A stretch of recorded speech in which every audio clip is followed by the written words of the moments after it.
যে রুলসটা কালকে কেন্দ্রীয় সরকার ঘোষণা করেছে আদৌ এটা বৈধ কিনা আমার সন্দেহ আছে। কোনো ক্ল্যারিটি নেই, টোটাল ভাওতা। যাদের দরখাস্ত করতে বলা হচ্ছে তার মানে তারা যেই দরখাস্ত করবেন সঙ্গে সঙ্গে তারা নাগরিক থাকা সত্ত্বেও আপনারা বেআইনি অনুপ্রবেশকারী হয়ে যাবেন। তাহলে আপনাদের সম্পত্তি কি হবে, আপনাদের চাকরি বাকরি কি হবে, আপনাদের ছেলে মেয়েদের পড়াশুনো কি হবে, সবটাই বেআইনি ডিক্লেয়ার হয়ে যাবে। আপনাদের কোনো অধিকার থাকবে না।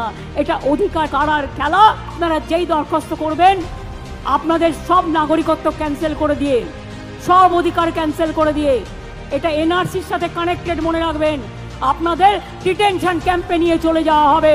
এই দরখাস্ত করবার আগে বারবার ভাববেন, একবার নয় হাজার বার।